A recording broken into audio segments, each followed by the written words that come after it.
আমি হাবিবুর রহমান 2019 শিক্ষাবর্ষে উচ্চ মাধ্যমিক ছাত্রছাত্রীদের প্রতি আমার আন্তরিক শুভেচ্ছা রইল। আগামী 7ই মার্চ তোমাদের দর্শনের পরীক্ষা।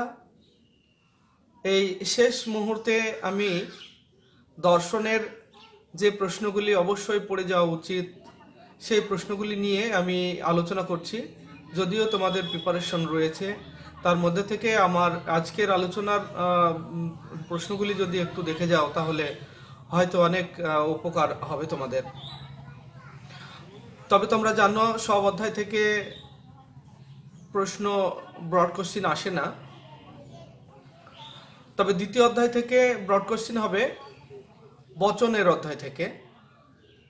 তবে বচনের অধ্যায় থেকে তোমাদের খুব ইম্পর্টেন্ট প্রশ্ন হলো পদের ব্যাপ্যতা বলতে কি বোঝো, আর এ ই আই ও বচনের কোন কোন পদ ব্যাপ্য তা আলোচনা করো। প্রশ্নটি অত্যন্ত গুরুত্বপূর্ণ, অবশ্যই দেখে যাবে।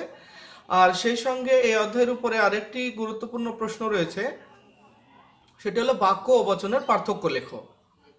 এই দুটি প্রশ্ন অত্যন্ত গুরুত্বপূর্ণ। আর এই সঙ্গে একটি অথবা থাকবে।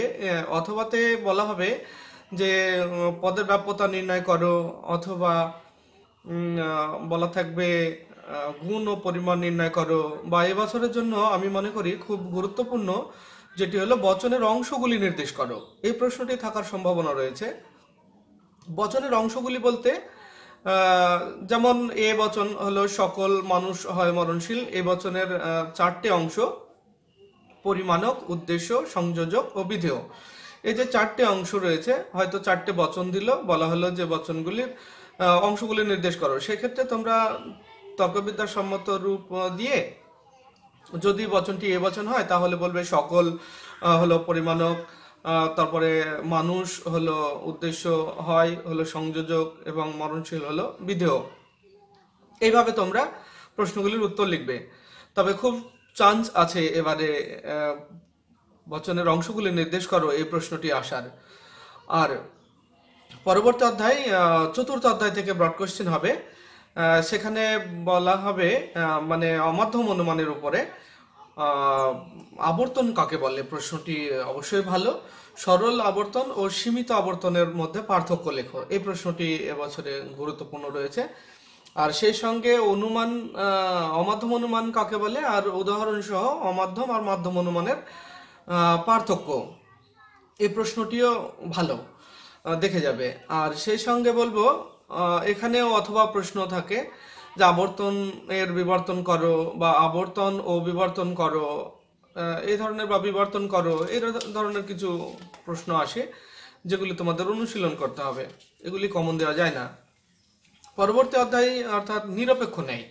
নিরপেক্ষ ন্যায় থেকে আমাদের প্রশ্ন আসে বৈধতা বিচার করো ও সংস্থান ও মূর্তি উল্লেখ করো। দুটো থাকবে, 4+4 8 মার্ক। অথবা এখানে প্রশ্ন থাকে টিকা।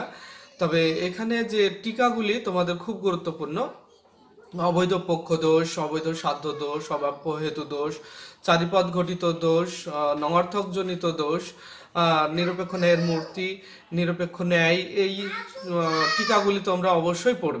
আর সেই সঙ্গে নিরপেক্ষ ন্যায় অনুমানের অধ্যায়ে আর একটি প্রশ্ন আসার সম্ভাবনা রয়েছে, যেটি হলো প্রমাণ করো। এই প্রমাণ করো প্রশ্ন, 3টে প্রশ্ন আমি দেব উপপাদ্যমূলক। এবচন কেবলমাত্র প্রথম সংস্থানেই বৈধ সিদ্ধান্ত হতে পারে, এই প্রমাণটি ইম্পর্টেন্ট। আর সেই সঙ্গে 2টি হেতুবাক্য বিশেষ হলে তা থেকে কোনো বৈধ সিদ্ধান্ত পাওয়া যায় না। আর একটি হলো 2টি আশ্রয়বাক্য নঙর্থক হলে তা থেকে কোনো বৈধ সিদ্ধান্ত পাওয়া যায় না। এই প্রশ্নটিও গুরুত্বপূর্ণ রয়েছে। তো তোমরা এই প্রশ্নগুলি অবশ্যই দেখে যাবে। আর এবারে আসি আরোহ অনুমানে। আরোহ অনুমানে আমাদের ব্রড কোশ্চেন হবে মিলের পরীক্ষামূলক পদ্ধতির উপরে। 2টি প্রশ্ন এবারে অবশ্যই আসবে। একটি হলো সহ পরিবর্তনের ব্যাখ্যা করো, আর একটি প্রশ্ন হলো ব্যতিরেকী পদ্ধতি ব্যাখ্যা করো। এই 2টি প্রশ্ন সংজ্ঞা, উদাহরণ, 2টি সুবিধা, 2টি অসুবিধা, এইভাবে প্রশ্ন আসে। তবে একটি প্রশ্ন হয়তো সরাসরি আসবে, আর একটি প্রশ্ন তোমাদের যুক্তি দেওয়া থাকবে এবং বলা হবে এই যুক্তিটিতে কোন পদ্ধতি প্রয়োগ করা হয়েছে। সেই মতো তোমাদের জিজ্ঞাসা করা হবে এবং তোমাদের প্রশ্নের উত্তর দিতে হবে।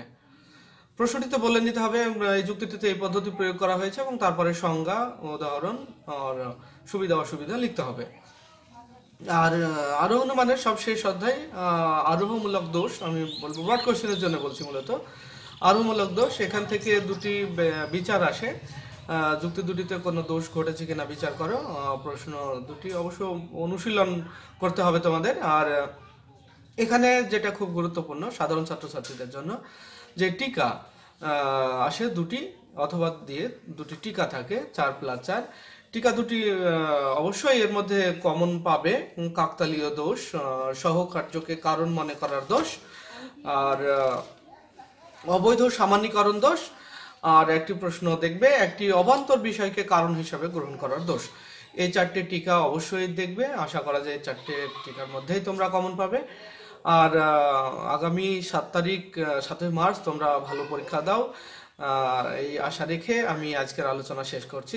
আমাদের এই চ্যানেলে মাধ্যমিক, উচ্চ মাধ্যমিক এবং বিএ ক্লাসের বিভিন্ন বিষয়ের প্রশ্ন নিয়ে আমরা অনেক সময় আলোচনা করে থাকি। এলাকার বিভিন্ন শিক্ষক, প্রফেসরদের নিয়ে আমরা সাক্ষাৎকার দিয়ে থাকি। তবে যাদের প্রয়োজন মনে হবে আমাদের এই চ্যানেলটি, তারা অবশ্যই চ্যানেলটিকে সাবস্ক্রাইব করে রাখবে এবং সাবস্ক্রাইবের পর যে বেল আইকন আসে সেখানে একটি ক্লিক করে রাখবে।